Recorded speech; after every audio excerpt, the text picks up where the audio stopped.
So what was Warren Buffett buying when he doubled his investment money every 2 years? Let's jump into his earliest investments, how much money he made, and how you and I can do the same. Hi, my name is Maaiz. I'm a hedge fund analyst turned entrepreneur, and on this channel, I'm sharing what I'm learning about the best investment strategies today. First company, Geico. In 1950, a 20-year-old Warren Buffett bought Geico at 8 times earnings. The company was growing quickly and was super cheap. He put 3/4 of his entire portfolio into the stock at that time. Nowadays, that sounds like a solid investment, especially with the growth Geico had ahead of it. But Buffett actually sold the stock soon after because it was too expensive compared to what he was finding in the industry. He actually sold Geico in order to buy something even cheaper, Western Insurance. He bought this insurance stock for as little as $3 a share, and it was earning nearly 10 times that much every year, $29 a share. He found it by searching for what he and Benjamin Graham would call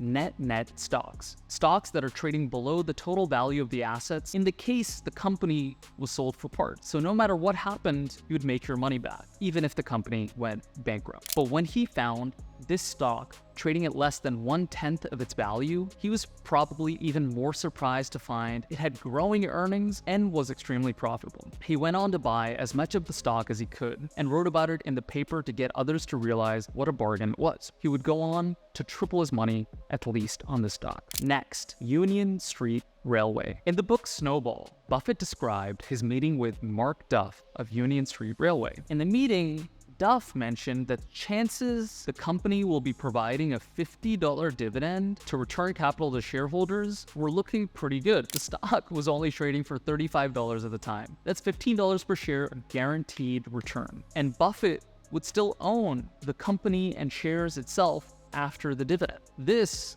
was a no-brainer for Buffett, and probably the type of stock he'd take a loan out to buy. I found the Union Street Railway in New Bedford, a bus company. At that time, it was selling at about $45, and as I remember, had $120 per share in cash and 0 liabilities. And now to my favorite Buffett investment, Rockwood and Company. In 1954, when Warren Buffett was working for Benjamin Graham as an analyst, he found the Rockwood Chocolate Company. The company was in a unique position in that they had a large inventory of cocoa beans and wanted to sell them. The problem was, since they had been using this last in, first out accounting, they couldn't sell the beans without paying most of the profits out in taxes. Rockwood had adopted LIFO inventory valuation in 1941 when cocoa was selling for 5 cents per pound. In 1954, a temporary shortage of cocoa caused the price to soar to over 60 cents. Consequently, Rockwood wished to unload its valuable inventory quickly before the price drop. That's a quote from the Berkshire Letters. Now, in order to get around the taxes, Warren Buffett decided to use a tax loophole which allowed Rockwood to give away the beans to shareholders in exchange for the shares. Now, with the stock at $34, Rockwood promised $36 in beans, or about 80 pounds of cocoa, to its shareholders for each stock that they turned in. For several weeks, I busily bought shares, sold beans, and made periodic stops at Schroeder Trust to exchange stock certificates for warehouse receipts. The profits were good, and my only expense was Subway tokens. That's Warren Buffett talking about what he was doing while this was happening. But that's not all. Buffett realized something that it's unclear even Benjamin Graham, his boss, did at that time. He realized the beans Rockwood was offering to shareholders were only a fraction of what Rockwood had in stock. As shareholders turned in their stock for these beans, the value of the company would skyrocket once their holdings became clear to investors. So Buffett bought 222 shares for his own account at that time. He held on till the stock tripled to $100 a share, producing a profit of $13,000 on the investment at that time. Now, if these 4 investments prove anything, they prove that Warren Buffett's early spectacular returns come from a very different investment style than what rules Berkshire Hathaway today. Specifically, I think there are 3 main takeaways.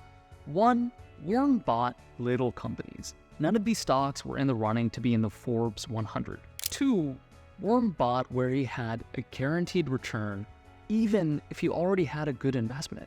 Guaranteed returns beat 90% success bets. 3, Warren worked with other investors to find the best deals. To increase your chances 50% plus returns, you'll want to follow the young Buffetts today, like Michael Burry.